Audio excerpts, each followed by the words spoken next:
Hello, everybody. Scott Golden here with the Pro Wrestling Logic YouTube series for NXT. And we're going back in time, as I mentioned before, March 9th, 2010, back when NXT was a much different program, the 8 rookies at hand. And that's the focal point here. We open with R-Truth and his rookie, and Truth making his way out, and ultimately kind of there. And it's interesting to see kind of things coming together as R-Truth brings out his rookie and David Otunga, and again, the team of Josh Matthews and Michael Cole, certainly not exactly a amazing run there. Matt Striker, the backstage correspondent deal, is here. Otunga manages to, and there is a team up here. The team up is Otunga and R-Truth, which I don't know. I mean, it's here. It is what it is. And Miz and Daniel Bryan Danielson have to team, and they do some highlights from the previous night on Raw before getting the match in the ring, frustrating though it is. And basically, Miz says that Daniel Bryan is, in fact, a embarrassment to him, and if he embarrasses him again, they're going to have major issues. Anyway, that is where that kind of comes out to. Bryan stands and takes it, but basically tells the Miz that he needs to get a clue, and that's there. The jawing between the two of them lasts a few minutes, and suffice to say, the tag match is on and underway. Some attempted roll-ups pretty quickly here.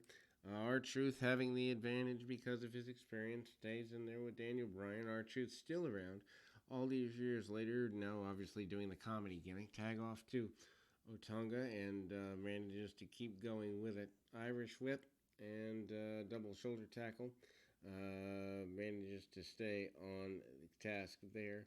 And now he and Bryan are tagged off. Meanwhile, arm ringers, arm bars, and the like. Bryan sent to the outside. Match not exactly going well. Miz manages to go flying over the top to the outside and gets tossed out. R-Truth manages a helo to the outside, and Otunga is happy with that, setting up the big man to take the dive, and the replays are shown around that. Tag match continues in earnest, and Daniel Bryan back in there with R-Truth.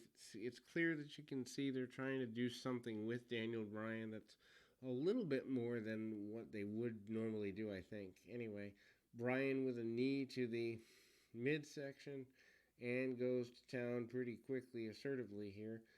Miz comes back in, and he's more aggressive with Truth for a minute, kicks and the like, but then drops into a front face lock, almost slowing the match down.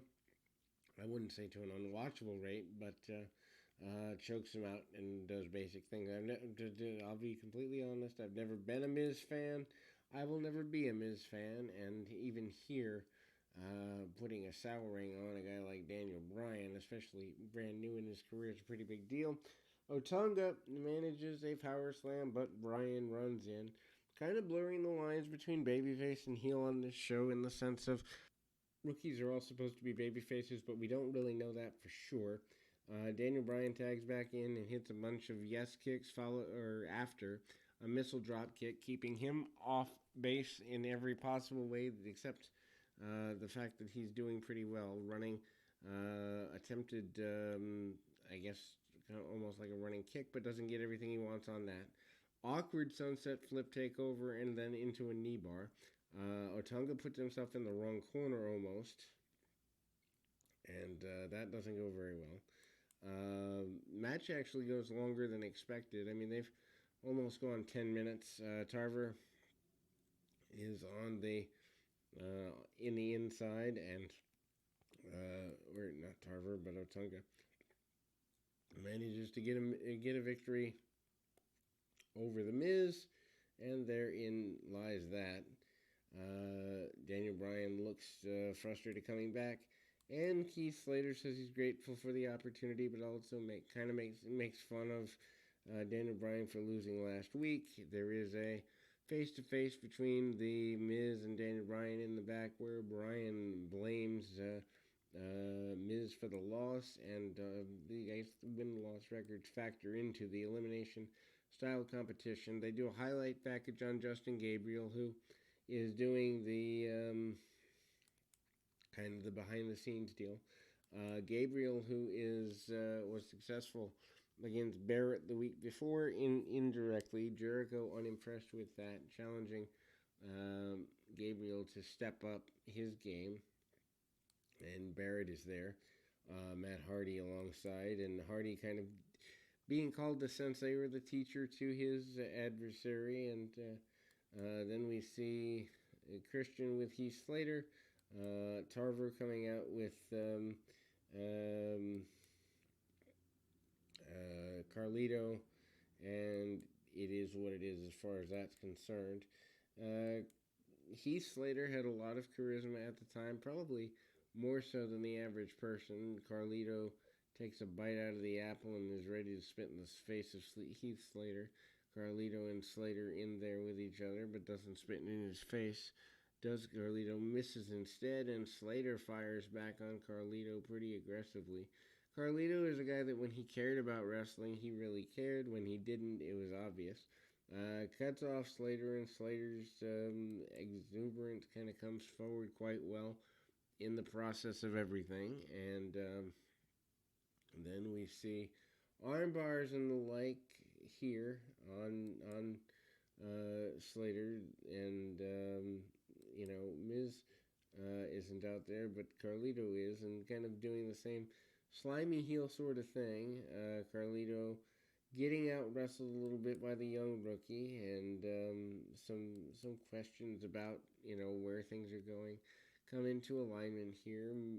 Carlito slows the match down, chin locks and basics, trying to teach the young guy a lesson, but also trying to get some level of, I guess you'd say, aggression or something here. Anyway, Tarver on the outside cheering on his pro. Misses the crotch, or misses the corner splash or clothesline, and almost or actually does crotch himself, does Carlito. Carlito gets nailed with a clothesline or two and is not happy with any of that. Deep flapjack-like maneuver by Slater. Slater does find that Carlito is able to kick out, doesn't give him all he wants on things, but Carlito cuts him off pretty quickly. And but eventually, of course, Heath Slater picks up kind of the slip-over victory. Darren Young is out here next, back to the highlight packages and basically saying that he wants to stand out in WWE, and he ends up doing so in the years and months to come. They, meaning Punk and Serena and Gallows, all encouraging Young to kind of conform to straight edge society mentality, which he agrees not to do, or he's not willing to agree to do. Then the more hype for WrestleMania, literally probably about half the show is video packages for WrestleMania. Main event, Pro Chris Jericho presents Wade Barrett. Barrett, obviously a guy who, to pair him with Jericho, they saw something in. Justin Gabriel is the opponent for Barrett here, and interesting to have a South African along with an Englishman in your American ring. Just interesting, the international flavor that wrestling can bring. Barrett uses power in the early stages, notwithstanding. We see several attempted shots by Barrett. Barrett cuts the ring off and also stays aggressive. Matt Hardy on the outside cheering on Justin Gabriel. I think it's the high flyer nature that keeps things going there.